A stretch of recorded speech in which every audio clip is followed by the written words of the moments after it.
Exactement, je pense qu'il faut arrêter de dire que les Français doivent se serrer la ceinture. Ça fait 40 ans qu'ils se serrent la ceinture. Nous sommes numéro 1 du monde en termes d'imposition, numéro 1 du monde en termes de dépenses publiques par rapport à notre richesse. On veut encore augmenter, on veut encore flécher l'épargne. Là aussi, l'épargne, encore une fois, c'est privé. Ce n'est pas là pour financer du public. On nous dit oui, mais vous inquiétez pas, on va créer des produits ad hoc pour financer justement la dépense. Oui, mais quel type de produit? On va donner un rendement garanti. Vous savez qu'aujourd'hui, les taux d'intérêt de marché sont à 3,6%, donc ça veut dire qu'il faut plus, 4%. Ça va coûter extrêmement cher en termes de charge d'intérêt de la dette. Vous savez qu'aujourd'hui, la charge d'intérêt de la dette, en 2025, ça sera 70 milliards d'euros. Complètement fichu en l'air, juste pour payer les intérêts de la dette. On dit, on va faire un grand emprunt. Non, on va flécher l'épargne. Ça aussi, non, je ne pense que ce ne sont pas les bonnes solutions. Les bonnes solutions, elles sont très simples. Elles sont justement dans la réorientation de la dépense publique. Car la dépense publique, elle est là. Hein. Donc là, c'est effectivement les solutions qu'on a proposées. Donc moi, je pense que ce ne sont pas effectivement des bonnes solutions. J'espère qu'évidemment, on ne va pas ponctionner l'épargne. Ça, c'est vraiment le scénario extrême. Mais le fait d'orienter un petit peu, ça peut également être dangereux. Non, tout ça, il faut l'écarter. Il faut l'écarter. Ce qu'il faut toucher, c'est la dépense publique. Je vous ai fait un petit graphique incroyable qui vous montre l'évolution de la dépense publique en France depuis les années 80, donc jusqu'à aujourd'hui, comparé au PIB, à la richesse qu'on crée en France. Regardez, c'est incroyable. La dépense publique, vous voyez, le chiffre a augmenté de 680%. Sur la même période, le PIB en valeur, ça veut dire augmenter de l'inflation. Donc, vous voyez, ça tire un peu le chiffre vers le haut. 550. 130 points d'écart. Je ne sais pas si on se rend compte. On est tous prêts à augmenter la dépense publique, mais il faut d'ailleurs que le PIB, la richesse qu'on crée en France, augmente à l'aune de ces dépenses. Et peut-être parce qu'il y a plus de retraités, parce qu'il y a plus de personnes âgées, donc voilà, plus de dépenses de santé. Alors voilà, c'est là le piège. C'est qu'effectivement, on nous dit souvent, non mais les dépenses publiques, c'est surtout les dépenses sociales. Ce qui est vrai, hein, c'est-à-dire qu'au total, les dépenses sociales, c'est autour des 40% donc, de la dépense publique. Ce qu'on ne sait pas, c'est que quel est le deuxième poste des dépenses publiques? Ce sont les dépenses de fonctionnement. Et là, c'est complètement fou, parce que ces dépenses de fonctionnement, c'est quasiment 540 milliards d'euros chaque année. Ouais, je vous donnais les chiffres. Et sur les dernières années, donc en 3 ans, ça a augmenté de 92 milliards d'euros. Vous vous rendez compte 32% de l'ensemble des dépenses. En 3 ans, ça a augmenté de plus de 20%, alors que les dépenses sociales ont augmenté de 10%. Donc, c'est là où ça colle plus. C'est-à-dire quand vous avez un problème financier dans une entreprise, dans un ménage, qu'est-ce qu'on fait? On réduit justement les dépenses de fonctionnement. Maintenant, l'État français, il fait l'inverse. Il les augmente plus que les autres dépenses. Donc c'est la rémunération des personnels. Alors voilà, qu'est-ce que sont les dépenses de fonctionnement? Je fais vite parce que j'ai qu'on est pris par le temps et comme je suis très bavard, je vais laisser Abnous parler bien sûr. Hein. Donc les frais de rémunération des personnels, les dépenses d'entretien, etc. Donc comment peut-on s'y prendre? Comment peut-on réduire ces dépenses? On dit, c'est pas possible. Ben si, justement, il y a plusieurs organes. C'est ça qui est avantageux, c'est que comme, je dirais, c'est tellement élevé, il y a du gras. C'est facile à enlever. Des dépenses, on va dire, peut-être que certains jugent nécessaires, mais qui ne sont pas indispensables. Quelques exemples. Alors, je parle pas évidemment des... Vous savez qu'il y a 570 000 élus en France. Formidable. Les députés, les sénateurs, etc. Il y a 36 000 communes. Oui, également. Donc les maires aussi, on les aime bien. Mais il y a, par exemple, ça on ne le sait pas forcément, 700, ce qu'on appelle des ODAC, organismes divers d'administration centrale. 700. Vous savez combien ça coûte chaque année, ça? Chiffre de l'INSEE, hein, j'invente rien. Hein. Plus de 150 milliards d'euros.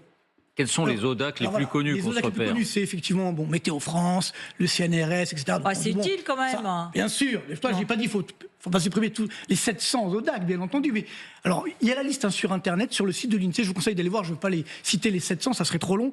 Et après, Abdous va m'engueuler. Non, mais voyez, j'ai quelques exemples. L'ANACT, par exemple. C'est quoi l'ANACT? Agence nationale pour l'amélioration des conditions de travail.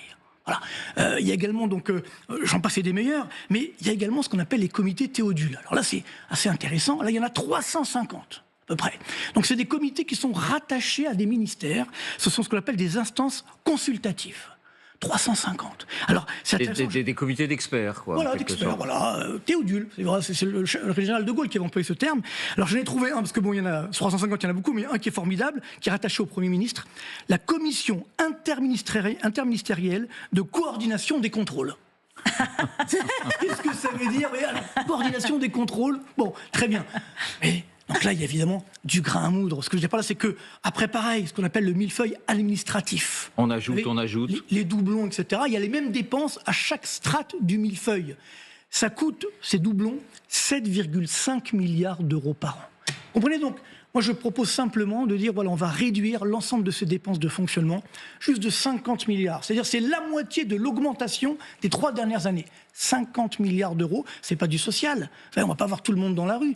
Et à ce moment-là, on pourra justement financer ces dépenses de défense.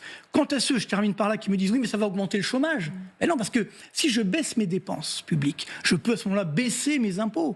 Et donc, ça relance la croissance, ça permet de créer des emplois et de faire baisser le chômage. Voilà les bonnes solutions à prendre. Quand vous le dites, ça paraît simple. Ça prend du Marc, temps. pourquoi est-ce qu'on n'y arrive pas? Je vais donner un exemple. Monsieur Sarkozy, par exemple, ça commence avec lui, ça a continué. Il nous avait dit on ne va pas remplacer un fonctionnaire sur 3. Vous voyez ?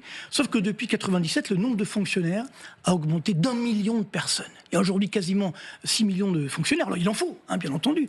Mais ça a augmenté de 22% sur cette période, alors que l'emploi dans le privé a augmenté de 11%. Simple ou double. La population totale française a augmenté de 13%. Pourquoi augmenter de 22%?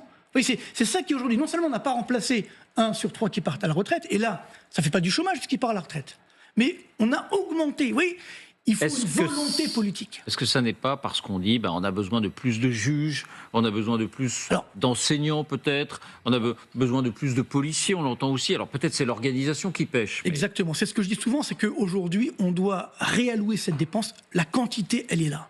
Ce qui fait défaut, c'est la qualité. On voit bien que les services publics se détériorent. Donc pourtant, on n'arrête pas d'augmenter cette dépense publique. Vous voyez ce graphique, il n'y a pas eu une seule année de baisse de la dépense publique. Même cette année, en 2025, le budget nous dit « Ah, ça baisse ». Non, en fait, non, ça ne baisse pas. Ça augmente moins que ce qui était prévu.